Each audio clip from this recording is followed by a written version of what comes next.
안녕하세요. 안녕하세요. 네, 오늘은 단테 7번째 시간을 함께 가져보는 시간이고요. 지난주까지 그 단테의 신곡 여행은 식탐과 탐욕에 있는 내용을 살펴보았거든요. 인색과 낭비까지. 네네. 그쵸? 오늘은 네. 어떤 내용으로 진행이 되나요? 오늘은 예고를 잠깐 해드렸듯이 이제 상부지옥의 마지막 분노입니다. 근데 분노가 표출되지 않은 게 우울이잖아요. 그래서 분노와 우울에 대한 이야기를 아마 하게 됩니다. 네.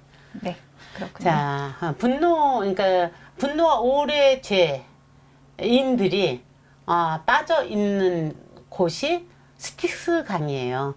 근데 실제로 지난주에도 얘기했지만 그리스 신화에서는 우리 건너가게 하면서 강 이야기 했었죠. 네. 그러니까 아케론 강이 나오고 스틱스 강이 나오고 이렇게 플라게톤 강이 나오고 쭉 나오는데 바로 그 스틱스 강, 아케론 강이 아니라 스틱스 강의 카론이 지옥문을 이렇게 건너주거든요. 그리스 신화에서는. 그런데 이제 우리 단테는 이거를 세분화 시켜갖고 진짜 지옥에 들어간다라고 아마 해석을 하신 것 같아요. 상부 지옥에서 하부 지옥으로 들어가는 걸 진짜 지옥으로 해석을 했기 때문에 스틱스 강을 강에다가 그 진짜 지옥 그러니까 그 뭐라 그럴까? 중재인이라고 하는 게 낫겠다. 중재인. 중재인들이 중경계 지점에 있는 사람들을 분노의 주인들로 깔았어요. 그러면 이제 좀 쉽게 보자면 지난 시간까지 식탐 탐욕으로 이렇게 봤던 것까지는 어떻게 보면 약간은 지옥편에 있지만 조금 그래도 가벼운 죄에 속하는 그렇죠. 경범죄에 속한다면 네, 가벼운 죄에 있다면 이제 이번에 이 또 강을 하나 건너감으로써 조금 더 깊이 그때부터 이제 진짜 깊은 네, 죄, 네, 이제 중범죄에 해당되는 걸로 가는 그 중간 지점에 있는 중간이라기보다는 경계 지점에 경계에 있는 그런 내용들을 그렇죠. 이번 시간에 살펴본다는 네, 말씀이군요. 그렇죠. 네. 그러니까 스틱스 강에서는 카론이 그리스 신화에서는 카론이 스틱스 강을 건너주는데 아까 말씀드렸듯이 아케론 강을 카론이 건너줬는데 여기서는 스틱스 강의 뱃사공은 누구냐면 플레기아스라는 사람을 배치를 시켜요. 이렇게 사람? 어쨌든 근데 이게 플레기아스가 누구냐면 아폴론 신이 플레기아스 자기 딸을 겁탈을 했어요. 신들은 뭐 인간들 겁탈하는 거를 인간들이 영광으로 생각을 하는데 그런데 이 아빠가 감히 내 딸을 그러고서 아폴론 신전을 태워버립니다. 얼마나 분노의 화신인지 알겠죠? 네. 감히 내 딸을 그러면서 감히 신전을 태워버려. 아폴론 집을. 그것도 아폴론 신전을 태워왔네요. 어마어마하신 분이네. 어마어마한 분노의 화신이죠. 네. 그러니까 그 사람을 스틱스 강을 건너는 뱃사공으로 배치를 한 것 같습니다. 이 단체의 상상력 진짜 재밌지 않습니까? 그러니까 그런 사람 이제 이런 사람이 안내하는 지옥은 어서와 이런 지옥은 처음이지. 약간 이런 그런 느낌이네요. 걸로 케르베로스였을 때도 네. 그랬겠죠. 네. 자, 그래서 이쯤에서 이제 아까 잠깐 말씀드렸듯이 우리가 지옥의 한 구조를 한번 살펴보도록 하려고 해요. 잠깐 보면은 이걸 제가 잠깐만 제가 받아볼까요? 네. 이게 보이나? 그렇습니다. 이걸 내야지 된다. 펜닝 레이저 포인트. 자, 여기가 지옥 예루살렘에서 이게 단테가 머물렀던 숲이라고 생각해 봅시다. 어두운 숲. 어두운 숲에서 잠깐만요. 이게 그림이 좀 작으니까 전체 화면을 띄워서 저희가 다시 설명을 드릴게요. 네. 자, 어두운 숲에서 그 입구, 들어가는 입구가 있어요. 요 숲을 통해서 이렇게 들어갑니다. 네. 그쵸? 이 숲을 통해서 요 지옥문으로 들어가면 이 지옥문에 로댕이 만들었던 그 지옥문이겠죠? 네. 첫 시간에 살펴봤던 로댕의 지옥문이 그 지옥문에 네. 무시무시한 글들이 써 있었죠. 나를 거쳐서 들어가는 이러면서 그러니까 저쪽 부분이 림보인 거죠, 말하자면. 아직 림보가 아니죠. 지옥을 들어가는 입구의 문이고. 입구죠. 네. 입구에 사람들이 막 이제 있어요.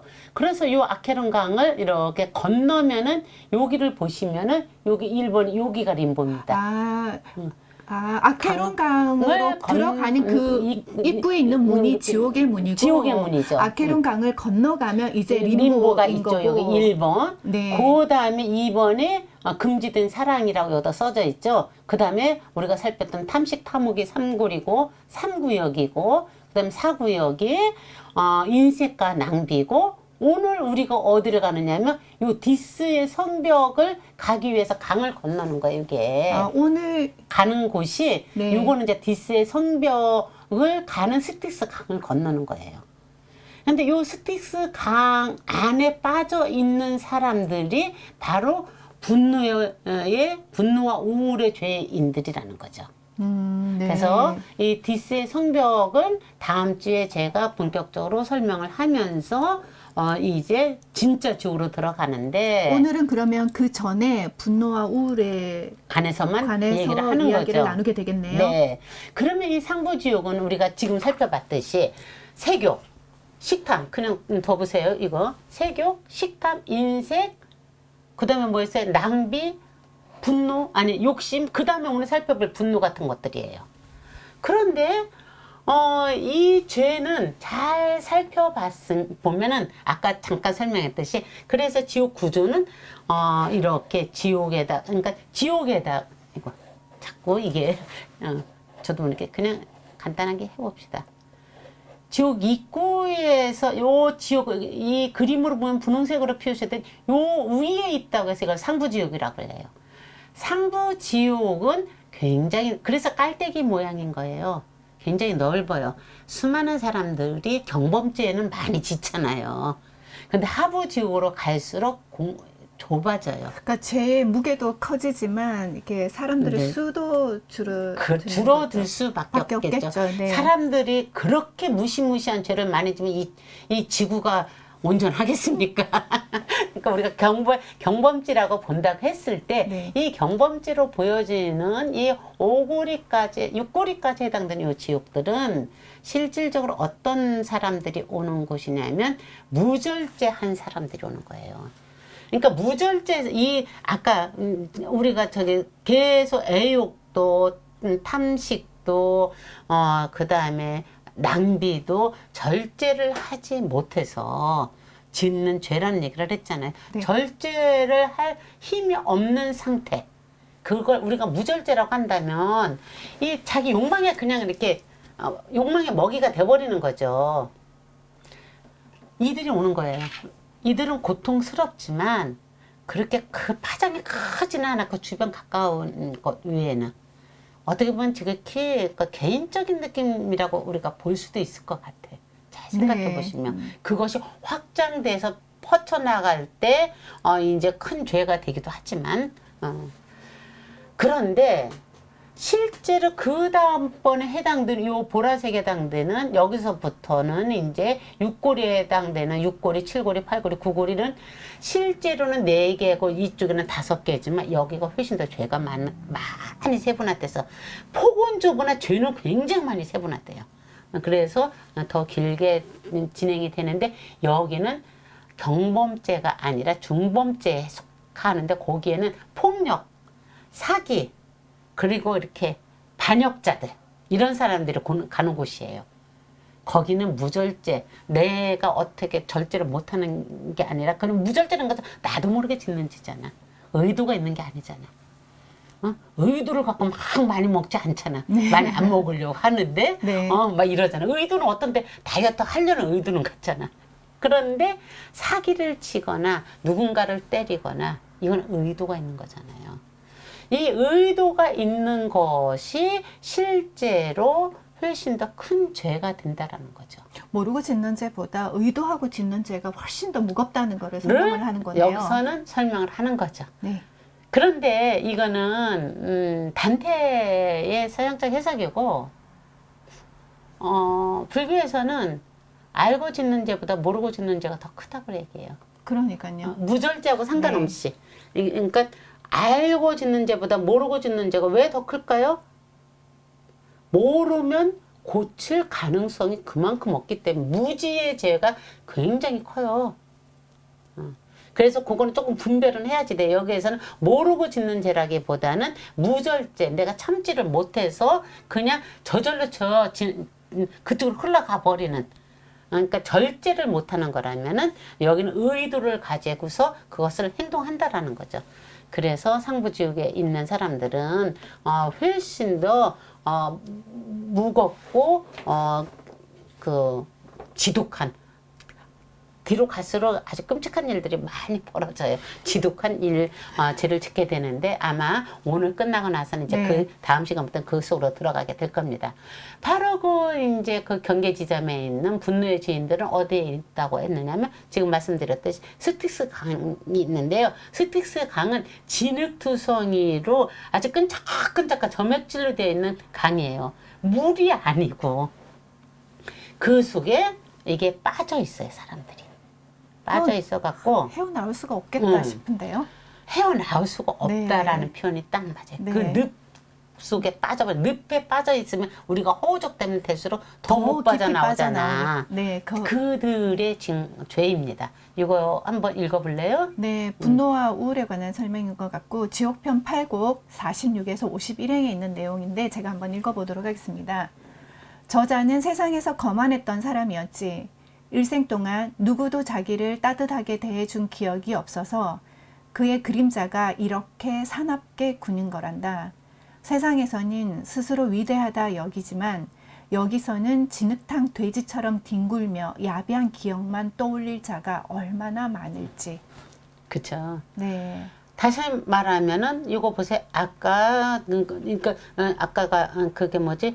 연옥으로 가면 잘못을 알아차린다. 죄를 졌지만 잘못을 알아차리는데 지옥의 특성은 죄를 졌는데 죄를 졌다라는 것을 알아차리지 못한다는 거예요.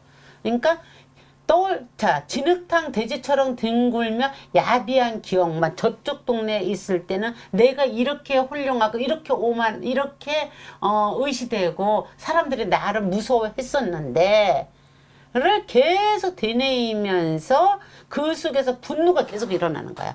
여긴 지금 이게 뭐야? 그러면서 막 분노가 일어나는 거야. 알아차리지 못하는 거죠. 네, 근데 이제 저는 이 글을 읽으면서 딱 와닿았던 게 그의 그림자가 이렇게 사납게 구는 거란다. 이 부분이었어요.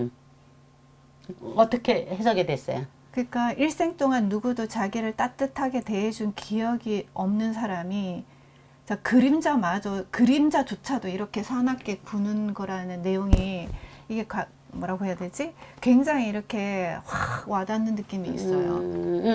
여기서 네. 그림자는 우리가 생각하는 그림자는 조금 다른. 뭐냐면 우리는 살아있는 사람들은 육체를 갖고 있는 거잖아요. 육체에 영혼이 깃들여서 움직여지는 걸 살아있다고 하는 거잖아요. 네. 그런데 이 죽은 자들은 지옥이니까 그러니까 그림자가 육체가 없죠. 없잖아요. 그러니까 네. 육체가 없는데 이걸 어떻게 표현을 해야지 돼? 그림자로 표현한 거야. 육체 대신에. 그래서 지옥편에 이렇게 읽다 보면은 지옥편이 아니라 이거 신곡을 읽다 보면은 쟤는 그 몸이 있어. 그러니까 단테가 타면은 배가 갑자기 이 스티스강 배도 그래요. 단테가 올라타니까 이게 갑자기 씩 나가. 왜냐면 무게가 있어서 단테가 걸어가면 육체가 있어서 갑자기 바위가 이렇게 막 꺼져 내려가. 이런 것들이 나와. 단테는 살아있는 사람이니까. 그러니까. 그럼 여기서 말하는 거는 영혼이라는 얘기야. 그냥. 어차피 그 육신이 없어졌으니. 그렇지. 육신이 네. 없어진 바로 그 영혼을 그냥 그림자로 표현을 해갖고 해놓은 거구나. 이렇게 사납게 굴어. 왜냐하면 그걸 깨닫지를 못하니까. 네. 그런데 바로 그 여기서 말하는 그 저자는 누구냐면은 이제 우리 단테가 실제로 피렌체에서 단테를 쫓아낸 그 왕인 거예요. 그 필리포라는 왕이라는 거예요. 그러니까 단테가 말하자면 여기다가 그자를 쑤셔 박아 놓은 거야. 어쩌면 약간의 소심한 복수? 한 목수지. 그죠? 그러니까 그거를 그 책을 읽다 보면은 우리는 이제 뭐 그 정치 상황이나 아니 상황이나 그다음에 단테가 갖고 있는 분노에 의해서 들어간 사람들이나 그렇게까지 그걸 알아야지 될 이유는 없고 핵심만 끌어내면 되고 너무 보편적이고 알아야 될 법한 것들만 이렇게 추려내 갖고 살펴보는 건데 단테 입장에서 여기서 글쓰면서 계속 복수를 해. 근데 이제 지금은 우리가 중세가 아니고 이제 이미 이게 옛날 이야기가 됐고 그리고 또 특히나 우리나라 이야기가 아니니까 그냥 그렇지. 이걸 뚜렷뜨려 놓고 객관적으로 보면 아 단테가 약간 귀엽다 약간 이런 느낌도 들지만 이게 실제로 이탈리아에서 출판됐을 때는 엄청난 일이지. 엄청 파장도 있었을 것 같고 당연하죠. 그다음에 이런 글을 읽으면서 위정자라든지 아니면 교황이라든지 이런 사람들은 굉장히 이걸 보면서 뜨끔하기도 하면서도 죽이고 싶겠지. 네, 약간 그런 그런데 생각이 있었을 지금 것 말한 대로 같기도 해요. 뜨끔하고 죽이고 싶으면 그나마 양심이 있는 거. 그런데 그럼 그들은 연옥을 갈 가능성이 있어. 그런데 우리 모두는 다 알아. 저게 잘못한 건지. 그렇지만 그들만 몰라. 본인들은 몰라. 왜냐 무절제 모르고 죄를 짓고 있는 거죠. 모르고 죄를 지을 뿐더러 본인들이 옳다고 의도하고 생각하니까 있어요, 또. 의도로서 옳다고 네. 그 의도가 옳다고 생각하니까 지금 우리 정치 성향하고 다를 게 뭐가 있어. 똑같지. 우리 저녁 역사는 방송에 반복된다. 우리 그 저기 정 대표와 사무리가 저녁마다 이거를 실시간 그 뭐 이렇게 성토대회를 하거든. 단테처럼 성토대회 해도 꼼짝도 안 하잖아. 뭐 사물뿐만 아니라 시대를 막론하고 지금 언제나 똑같은 얼마나 상황이네요. 그 교통 지옥이에요. 네. 주말이면 끊임없이 교통 대란이 일어나고 있잖아요. 그 대무대가 나타나고 그렇게 해도 끔찍도 안 하잖아. 모르잖아. 이런 사람들은 지옥에 가는 거지만 그 위정단의 뜻감만 그나마 다행이야. 그러나 우리 네. 백성들이 알듯이 이탈리아 그 시민들은 아마 굉장히 속이 시원했겠죠. 네. 그런 역할을 했다고 충분히 볼 수가 있어요. 네, 네. 그러니까 이제 단테가 실제로 아까 그러니까 우울이라는 것은 여기에서 이것이 이제 읽다 보면 여기 뭐가 나오느냐면 눈만 아니 저기 스트레스 강에서 보글보글 왜 늪에 들어가면은 네. 이게 보글보글 끓잖아. 그런 것들은 보글보글 끓는 것이 표현이 돼서 나와. 그건 뭐냐면 우울에 빠진 사람들이 아무것도 하지 않고 그 늪 밑에서 올라오는 그것이 보글보글 올라와. 그래서 분노와 우울의 죄인들이 나오는데 분노는 지금 말했듯이 이렇게 완전히 터트려내는 거라면 우울은 내면화된 분노인 거예요. 아, 그렇죠. 심리학적으로 봐도 우울은 이게 분노는 아까처럼 그런 터져 우울성이 나오는데. 밖으로 나오지만 우울은 그걸 자신한테로 향하는 거라고 보고 그렇죠. 있거든요. 그래서 더 어떤 측면에서는 위험해요. 네, 우울이. 응? 그러니까 그래서 분노와 우울을 붙여놓은 거예요. 자기 안에 갇혀서 이렇게 분노하는 사람들과 자기 안에 갇혀서 자기를 가해하고 자기를 못 견디게 하는 사람들이 갇혀 있는 곳이 바로 스티스 강의 이 늪 같은 곳인데 그것을 건너는 이 그림이 지금 이 그림 한번 네. 좀 크게 띄워줘 보실래요? 네. 여러분들이 아마 이렇게 저렇게 해서 많이 봤을 법한 그림일 겁니다. 들라크루아, 외제인 들라크루아라고, 그러니까 미술사에서 보면은 낭만주의의 대표 주자죠. 대표 작가로서 자유의 여신 그 프랑스 대혁명 사실 이혈혁명인데 어쨌든 프랑스 대혁명 그림이라고 그래갖고 그 여자가 이렇게 여자가 자유의상 손을 이걸 들고 들고 있죠. 잔다르크가 막 나가는 것 같은 네. 그런 그림 있는 그걸 그렸던 그 작가 화가의 그림인데 들라크루아의 동일한 그림인데 화가의 그림이군요. 그렇지. 그런데 여기에서 보면은 저기에서 이게 둘이 건너가는 거잖아요 지금. 네. 빨간 저기 단테인가요? 단테가 빨간 것일까요? 월계수를 쓴 게 아무래도 베아트리체겠죠? 네. 그러니까 그 둘이 저 건너가는데 이걸 막 물어뜯잖아요 지금. 그 저기 막 이걸 네, 못 가게 네. 하려고 네. 엎어버리려고 막 물어뜯고 막 이러는 거예요. 저 물어뜯고 이러는 게 분노가 일어나서 저게 필리프가 물어뜯는 거니까 이제 막 야단쳐 갖고 가라고 하는 거야. 네, 여기 지금 완전 물어뜯고 있는 이게 배를 전복시키려고. 네. 그러니까 분노의 표현을 너무나 잘 그려냈어요. 그러니까 여기 보면 정말 리얼한 게 이걸 붙잡고 막 뒤집으려고도 하고 있고 굉장히 리얼해요. 안간힘을 쓰면서 이 뒤에 사람들도 이러고 있고 지금. 그쵸. 네, 네. 그리고 진짜 그리고 네.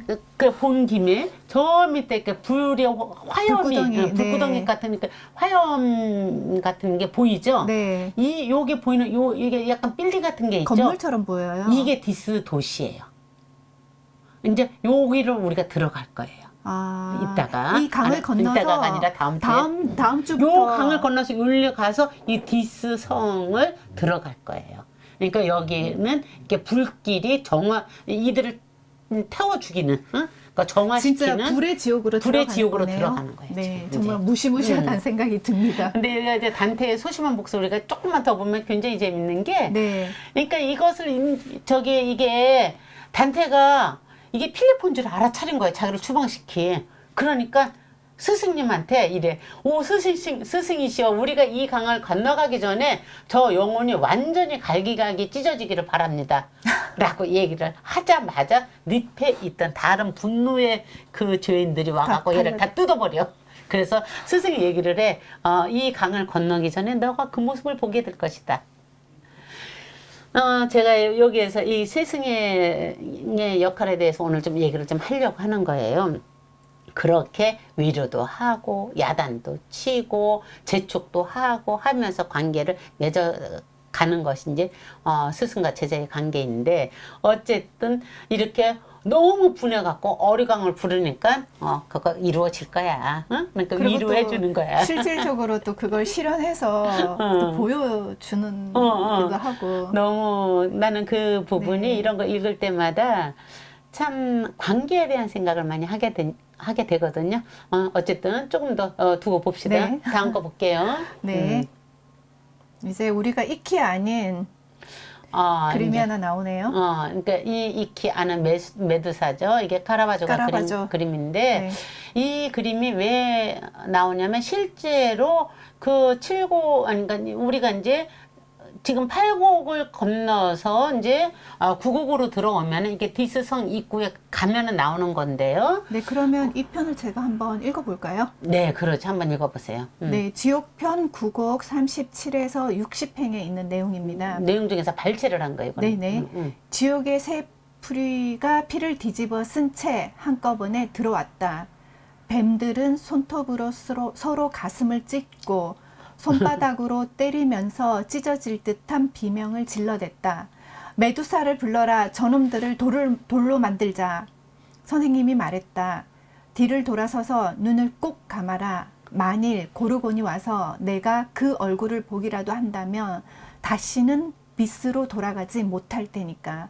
선생님은 그렇게 말하더니 손수 내 몸을 돌리고 내 손을 믿지 않는 듯 당신의 손으로 내 눈을 덮어 주었다. 네, 여기에서 이제 조금 이것저것 좀 나눠 볼게요. 네. 일단 여기에서 지옥의 새 퓨리가 피를 뒤집어 쓴 채 한꺼번에 들어왔다라고 했잖아요. 네. 지옥의 새 퓨리는 누구냐면은 복수의 여신들이에요. 그런데 이제 좀 익숙해지겠지만 언제나 3으로 이루어져요. 숫자 3.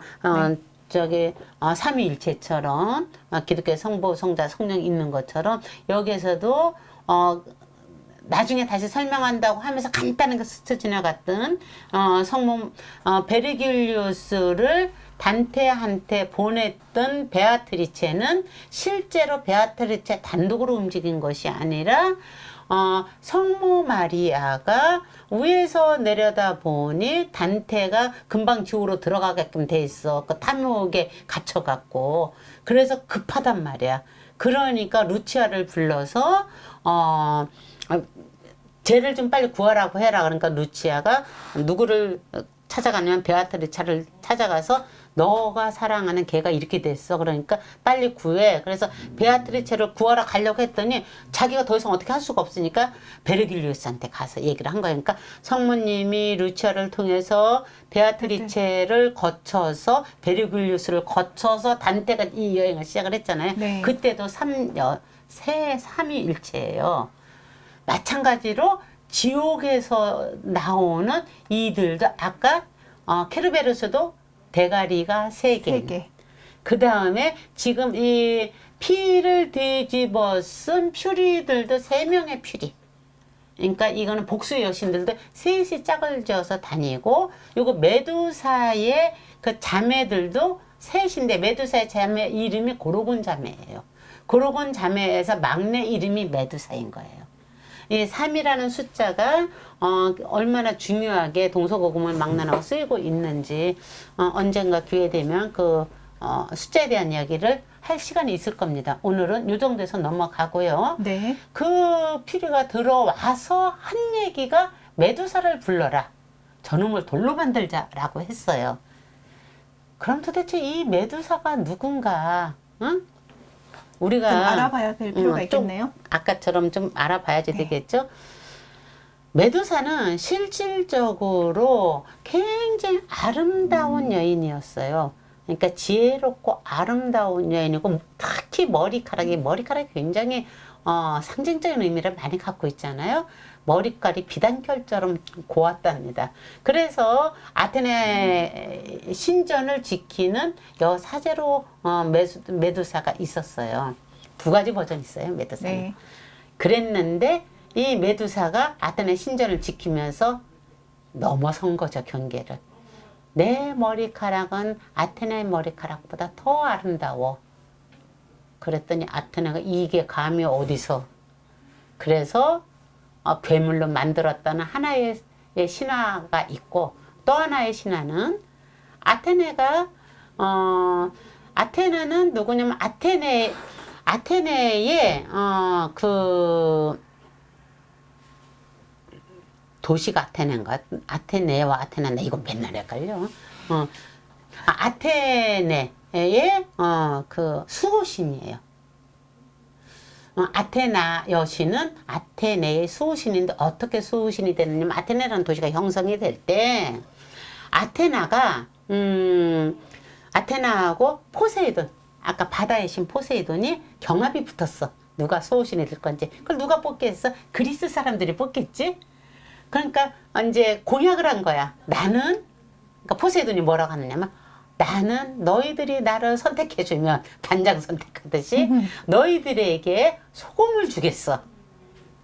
그랬더니 그 아테네는, 여러분들이 저를 선택하시면 여러분들에게 저는 올리브나무를 주겠습니다. 그랬는데 우리 그 그리스 사람들이 올리브나무를 선택을 했네. 그래서 그리스의 그 아테네 시민, 아테네의 그 수호신이 아테네가 된 겁니다. 아테네가 된 겁니다. 아테네가 된 겁니다. 그쵸. 아테네가 된 겁니다. 그러니까 포세이돈과 아테나는 사실 계보로 따지면 삼촌과 조카 사이이기는 하지만 약간 라이벌 관계예요. 많이 라이벌 관계죠. 그런데 삼촌이 네. 열등에 조금, 우리 포세이돈은 생각하면 참 불쌍하다. 신인데 언제나 2인자야, 어디에서나. 그런데 그 포세이돈이 메두사를 꼬셔갖고, 아마 이것이 훨씬 더 많이 알려진 건데, 메두사를 꼬셔갖고 아테네 신전에서 사랑을 나눕니다. 그러니까 아테네 입장에서 기가 막히지. 아니 감히 내 신전을 너희들이 더럽혀? 그래갖고 애꿎은 메두사를 괴물로 만든 거예요. 그러니까 메두사의 괴물로, 머리카락이 괴물로 만들어진 이 메두사 입장에서는 얼마나 억울해. 이 신전을, 자기가 뭐 잘못된, 자기는 겁탈당했는데 왜 내가 괴물이 돼. 그러니까 이속의 분노가 차이를 수밖에 없겠죠. 네. 이해가 되죠? 네. 그러니까 분노가 차오를 수밖에 없어. 그러니까 바라보기만 하면은 돌로 만들어진다는 거예요. 그래서 메두사의 얼굴을 보면 돌로 만들어지는 거. 이 메두사 영화가 페르세우스하고 페르세우스에서 많이 나오면 몇 개의 버전이 있는데 어쨌든 그런데 메두사의 목을 저렇게 딱 자른 거 누가 자른 거냐면 페르세우스라는 그 신하가 자른 건데요. 그림 크게 보여줘도 되고. 네, 조금 크게 볼게요. 네.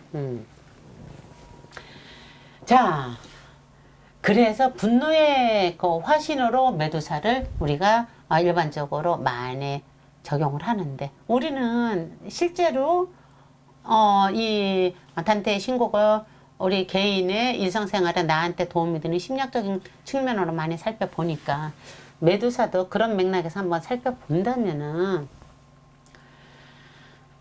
단테는 메두사를 그러니까 퓨리를 시켜서 이렇게 갖고 와서 아주 무시무시하게 얘기를 했지만 그걸 우리로 그냥 이렇게 치환시켜서 갖고 와 봅시다. 어떤 때가 내 안에 메두사가 있는 거냐면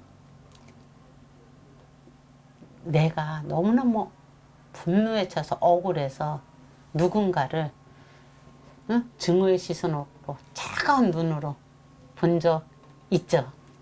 있죠. 또한 내가 그런 시선을 받아본 적도 있죠. 네, 그렇죠. 누군가한테. 네. 바로 그게 메두사의 시선이에요. 그런 시선을 보내면 어떻게 돼요? 일단 얼죠. 언다라는 것은 관계의 기운이 흐르지를 않죠.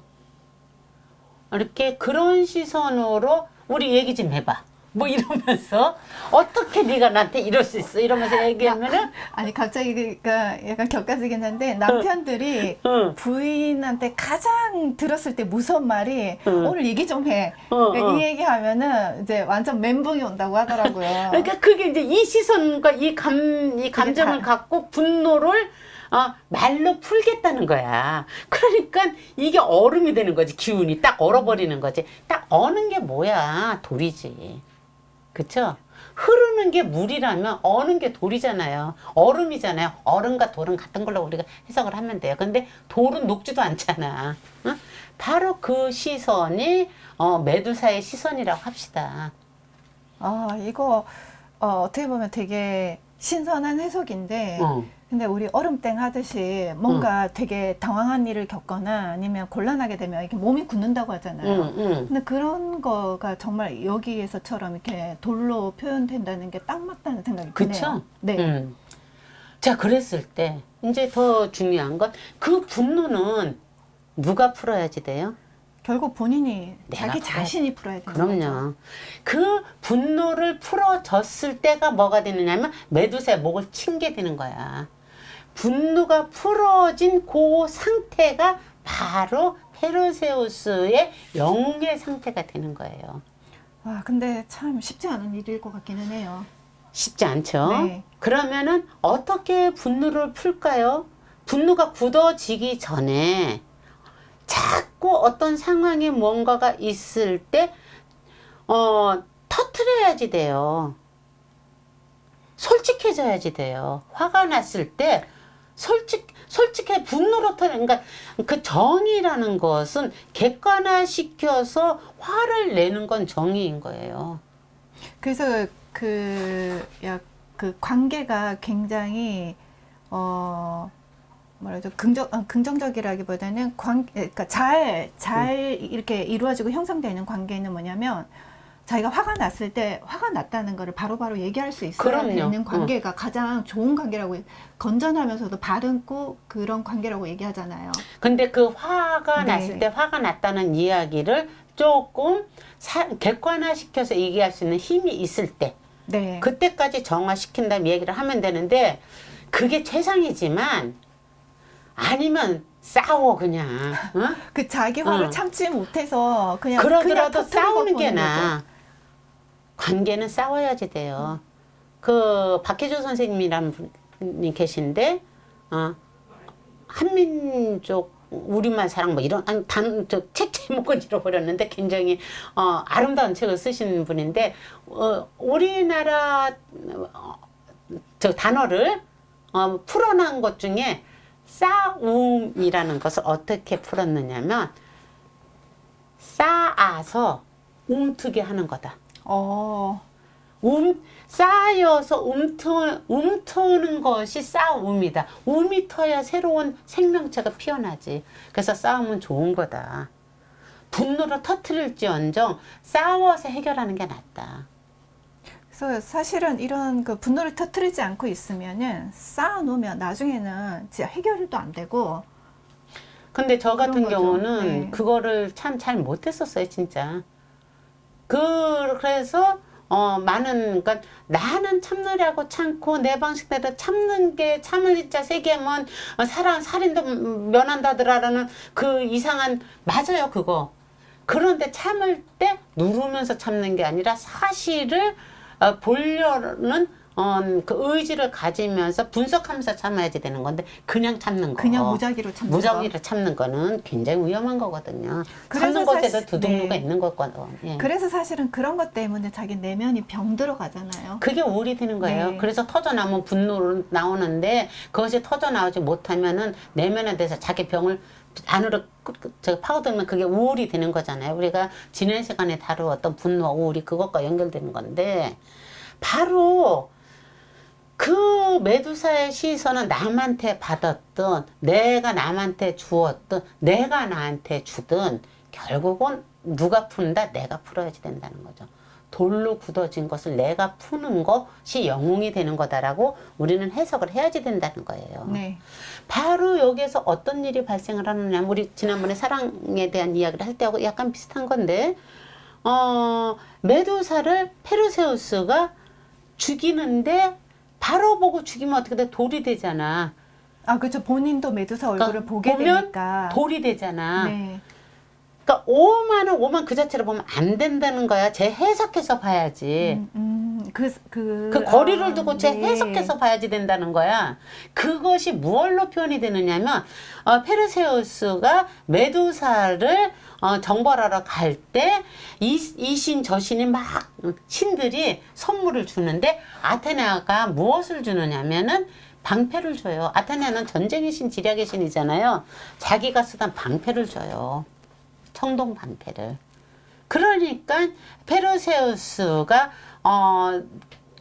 깨를 내서 메두사의 얼굴을 안 쳐다보고 방패에 비치는 그림을 보고 칼을 휘두른 거예요. 그래서 메두사의 목을 빈 거예요. 이게 뭐예요? 직접 내가 직접 부딪힌 게 아니라 이렇게 자꾸 이렇게 해석해서 그것을 떨어뜨려 놓고 봤다는 얘기잖아요. 그쵸? 되게 심오한 의미가 있네요. 제가 그렇게 해석해요. 네. 그냥, 아니, 신화는 자기 해석이니까 저는 그렇게 네, 해석해요. 굉장히 심오한 의미가 있네요. 그렇게 네. 저는 해석이 되더라고요. 그렇게 되면은 결국에 가서는 뭐예요? 거기서 메두사의 목에서 지금 이거 피가 나오잖아요. 네. 저거 카라바조가 저거 피가 나오는 걸로 그렸단 말이에요. 저걸 방패다가 딱 저게 하는 걸로 이제 저거는 이제 피가 나온 걸 이게 자루에 그러니까 이 자루는 또 헤라가 선물해준 자루에다가 얘를 담어 안 보고 그래서 이거 아테네한테 선물을 해. 그래서 아테네가 메두사의 머리를 여기에다가 딱 박어. 그래갖고 이제 천하무적이 되는 거지. 근데 뭐 이것만 하면 다 죽으니까. 그랬는데 네. 그렇게 메두사가 그러니까 했을 때 피가 났잖아. 이 피가 난 곳에서 하늘을 나는 말 페가수스가 탄생을 해요. 거죠. 자, 말은 이 신화는 무엇에서 비롯되는 거냐면 어떤 신화 전설하고 포세이돈과 메두사가 합방했다라는 신화에서 유추가 되는 거죠. 네. 왜냐하면은 포세이돈은 그러니까 바다에서 말을 만들어내니까 바다에 파도가 말이 되기도 하고 이렇게 움직이면 만드는 거거든요. 바다의 적이기 때문에 그 하늘을 나는 말이 되는 거야. 승화가 된 거야. 그치? 네. 그러니까 메두사가 목을 베어버리니까 돌로 굳었던 것이 승화돼서 확장이 돼갖고 그 분노는 오히려 건강한 에너지로 바뀌어서 에너지가 건강하게 바뀌어서 주변에 좋은 에너지를 펼친다라는 거예요. 그러니까 이 승화에 대한 개념으로 이렇게 나는 해석을 한 거죠. 이 부분에 대해서 우리가 무엇을 생각할 수 있느냐면 분노가 승화가 되면 어떤 에너지로 나면 정의로 나와요. 정의는 분노예요. 화를 낼 줄 알아야지 돼요. 잘못된 것에 잘못했다고 당당하게 말할 수 있는 용기가 있어야지 돼요. 근데 그 용기 내기 정말 힘들거든요. 네. 저가 제일 힘들어하는 것 중에 하나가 바로 그 용기 내는 거예요. 저는 그 용기 내는 거 너무 힘들어요. 그러니까 내 안에 들여다보면 내 가까이 있는 사람들끼리 이렇게 하는 거는 되는데 이것이 그래서 정의 에너지는 사이로 확산되는 거예요. 확장돼서 훨씬 더 큰 에너지로 뻗쳐나가는 거죠. 어쨌든 이렇게 봤을 때 실제로 나를 그 분노, 나를 해쳤던 에너지죠. 네. 나를 해쳤던 에너지가 결국에 가서는 이렇게 승화가 되면은 나를 보호하고 주변을 보호하는 에너지로 바뀌는 거잖아요. 그게 영웅이 되는 겁니다. 제가 그 멘토로 삼고 있는 조세 캠벨의 책에서 나오는 영웅이란 바로 그렇게 해서 확장시키는 거라는 의미의 이야기를 끊임없이 하고 있죠. 자, 그러면서 제가 여기에서 네. 또 이제 보고 있는 것 중에 하나가 뭐냐면 이거 안 내려도 가네. 요 부분에 선생님이 말했다. 뒤로 서서 눈을 꼭 감아라. 만약 골곤이 와서 네가 그 얼굴이라도 보기로 한다면 다시는 빛으로 돌아가지 못할 때니까 이라고 얘기하면서 선생님께서 그거를 하잖아요. 이렇게 눈을 가려주잖아요. 네, 선생님이 이걸 가려주잖아요. 가려주죠. 네. 저는 이런 대목에서 굉장히 따뜻하고 관계란 이런 거야. 아까 우리 같이 오면서 사랑에 대한 이야기, 지난 시간에 했던 사랑에 대한 이야기 잠깐 했었는데 사랑은 이런 거야 라는 것을 곳곳에서 심어 놓았어요. 근데 이제 선생님께서 못 믿어온 거야. 도대체가 얘가 그러다가 혹시라도 잘못해갖고 철딱서니 없이 고개 돌리면 어떡하니까 자기가 그냥 확 해갖고 보호하는 거잖아요. 응? 네. 나는 이걸 보면서 스승과 제자의 관계, 멘토 멘티의 관계, 아니면 그냥 관계. 멘토 멘티, 스승 제자면 이렇게 수직 관계처럼 느껴지니까 그냥 모든 관계. 그러니까 수평 관계.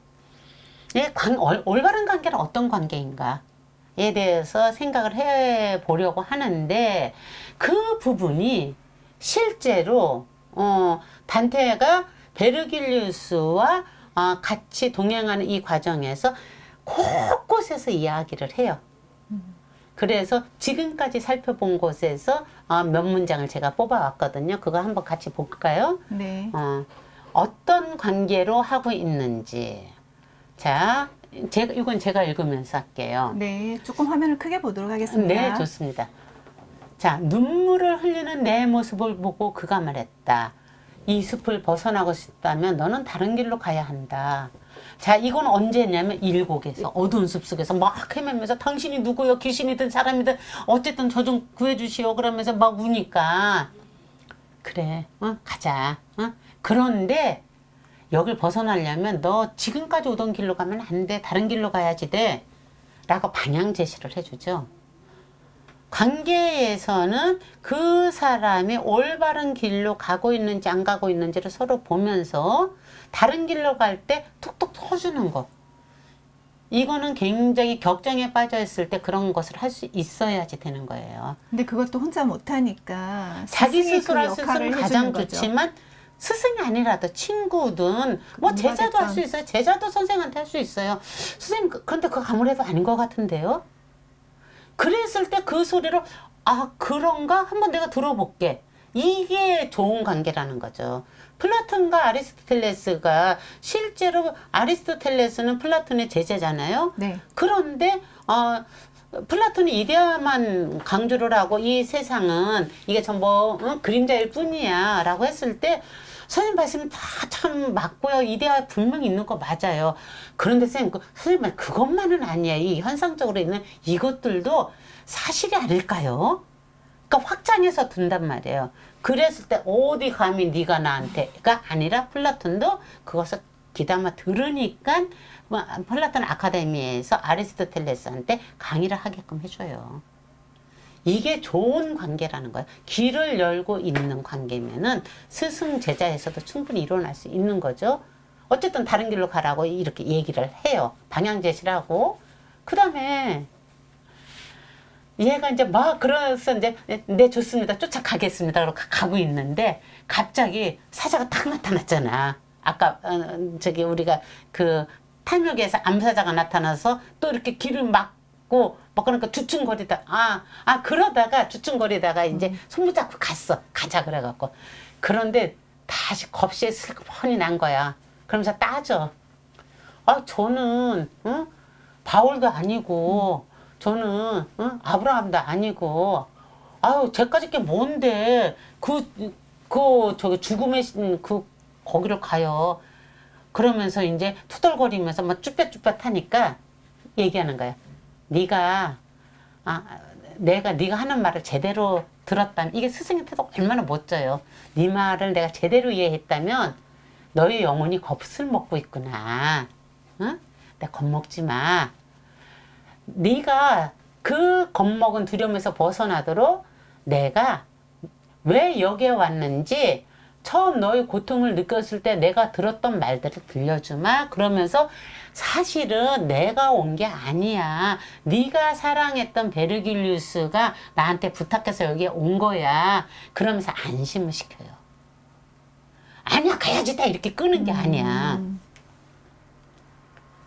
태도를 보라는 거예요. 그러니까 베르길리우스의 태도. 절대로 권위적이지 않죠. 네. 너 겁먹었구나. 근데 내가 볼 때는 겁먹은 것 같은데 맞니? 이렇게 물어보는 거잖아. 그러니까 겁먹을 거라고 끄덕거렸겠지. 그러면은 겁먹지 마. 응? 왜냐하면 내가 온 게 아니고 네가 사랑하다. 사랑이 너를 보낸 거야. 그 소리를 듣자 못해 여기 가슴에서 기운이 불끈 나서 이 사람이 길을 떠납니다. 네 알겠습니다. 그럼 떠납시다. 라고 떠나서 이제 길을 가요. 그 다음에 뭐 이것저것 막 질문을 해. 네. 단테가. 그러니까 그 질문에 대해서 답을 하지 않고 베르길리우스가 이렇게 말해요. 우리가 아케론의 슬픈 강가에서 발걸음을 멈추면 그때 알게 될 거야. 그 답을. 그렇게 말했더니 갑자기 단테가 당황을 해서 고개를 확 떨어뜨리면서 내 말이 스승을 귀찮게 했나 걱정스러워서 나는 강가에 이를 때까지 침묵을 지켰다. 이게 제자들의 소견인 거야. 스승이 아무려면 귀찮아서 대답을 안 했겠어? 응? 대답할 때가 아니니까 대답을 안 하고 스스로 알게 될 거야. 조금만 참고 가자 라고 얘기를 했는데 오해를 한 거야. 내 말이 혹시 이 사람 귀찮게 한 게 아닌가? 혹시 화냈으면 어떡하지? 그러니까 말을 잘못 알아듣는 게 제자인 거야. 이렇게. 응? 이렇게 보면 알겠죠? 네. 자, 그러면서 가는데 얼마나 믿음직스럽고 다정하고 따뜻하게 끌고 가요. 굉장히. 그런데 실제로 이제 그 스틱스 강, 지금 우리가 건넌 이 강까지 갈 때까지는 괜찮았어. 괜찮았는데 더 깊은 심연의 지옥을 들어가려고 하니까 베르길리우스도 겁이 나서 얼굴이 파랗게 질렸어. 무서운 거죠? 무서운 본인도. 거죠. 본인도. 네, 네. 무섭죠. 그런데도 그 무서움을 참으면서 얼굴이 파랗게 질린 상태에서도 자, 이제 어두운 눈먼색으로 내려가자. 그러고 얘를 딱 끌고 가는 거야. 가기 싫을 수도 있잖아. 근데 나도 무서워. 무서운 거를 안 숨겨. 나도 무서워. 그런데 우리 가자. 이거는 아까 우리 내가 얘기했듯이 내가 가는 것이 아니라 베아트리체 저 위에 천국에 있는 저들의 심부름으로 온 거기 때문에 저들이 우리를 도와줄 거야. 자, 베르길리우스가 오만합니까? 겸손합니까? 굉장히 겸손한 거잖아. 거죠. 이게 바로 그 지옥에 빠지지 않는 이유인 거예요. 내가 이렇게 똑똑하고 단테 네가 이렇게 나한테 이렇게 한다 할지라도 가장 중요한 거는 우리 인간의 힘으로는 안 돼. 그리고 나는 믿어. 응? 그러니까 그들이 우리를 내가 무서워서 파랗게 질렸을지언정 베아트리체가 분명히 도와줄 거 위에 천사들을 도와줄 것이니까 야 가자. 나 혼자 가는 게 아니야. 이렇게 얘기를 하는 거야. 그러면서 내가 먼저 갈 테니까 얼마나 무서워 자기도 그런데 내가 먼저 갈 테니까 내 뒤를 따라오너라. 그러니까 빨리 가자. 먼 길이 제 쪽으로 하니 어서 가자. 얘가 얼마나 쭈뼛거리니까 그러겠어.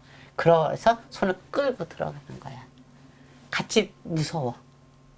무서운데 가르쳐 주는 거야. 이건 우리 힘으로 가는 게 아니야. 그러니까 하늘의 기운이 우리를 도와줄 거야. 그러니까 가자. 내가 먼저 갈 테니까 나 뒤를 쫓아와. 근데 쭈뼛거리니까 손을 확 잡고 이끌고 들어갔어. 어떤 게 사랑인지 알겠죠? 베르길리우스가 단테를 이끌고 가는 이 과정에서 단테는 정말 사랑이 뭔지를 정말 잘 아는구나를 느끼게 해요. 이게 전부 단테 머리에서 나온 거예요. 자, 그래서 이제 상처 입은 영 이렇게 해서 이제 끌고 들어갔어. 상처 입은 영혼들이 이야기를 들으면 프란체스카 파울로의 이야기를 들으면서 너무 가슴이 아파서 고개를 푹 숙이고 있었어. 그랬더니 베르길리우스는 단테는 베르길리우스로 부를 때 시인, 스승, 아버지 여러 가지 버전으로 불러요. 근데 시인이 입을 열었다. 무엇을 생각하느냐? 이렇게 완전히 자기 안에 이렇게 푹 빠져 있을 때 너무 슬퍼서 빠져 있을 때 푹 쳐준 거야. 깨어나. 너 지금 무슨 생각해? 빠져나와. 빨리 그 생각에서. 우리 갈 길을 가야지. 이렇게 해서 건드려 주기도 하고요. 얘가 무서워서 막 이러니까 진짜 그 디스문에 들어갈 때 이제 다음 주에 들어간 디스의 그 도시로 들어가는 성벽으로 들어갈 때 베르길리우스가 아무리 그 언변으로 가서 거기는 이제 타락천사들이 지키고 있거든요. 네. 열어달라고 해도 안 열어줘.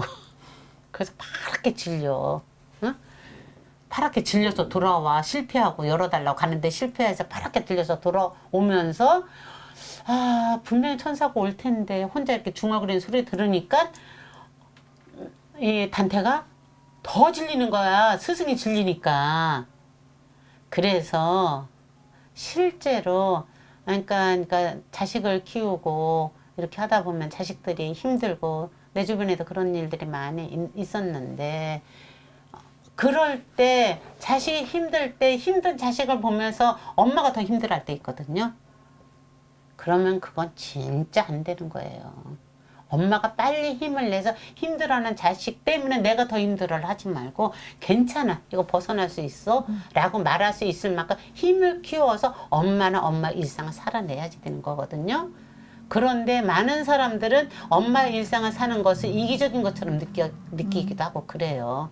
굉장히 얕은 해석이고 진짜로 엄마가 씩씩하게 엄마의 일상을 그대로 살면서 그거 별일 아니야. 넌 지금 죽을 것처럼 힘들지만 사실 그렇게 힘든 거 아니란다. 시간이 다 해결이 돼. 우리 같은 경우는 우리 의지로 하늘에서 분명히 너를 도와줄 거야. 엄마는 그 기도를 해.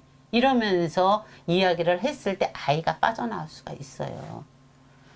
그러니까 그 파랗게 질리면서도 이런 얘기를 하는 거예요. 내가 분명히 천사가 올 때가 됐는데 이러면서 내가 너를 이 낮은 세상에 절대 버려두지 않을 테니까 겁먹지 마. 응? 그리고 내가 저들한테 화를 내도 너 무서워하지 마. 나 화내는 모습 한 번도 못 봤지? 화를 낼 수도 있어. 나 화내는 모습 보고 무서워하지 마. 나는 어떤 장애가 와도 물리칠 것이야. 의지를 막 내는 거야. 그러면서 천사를 기다려요.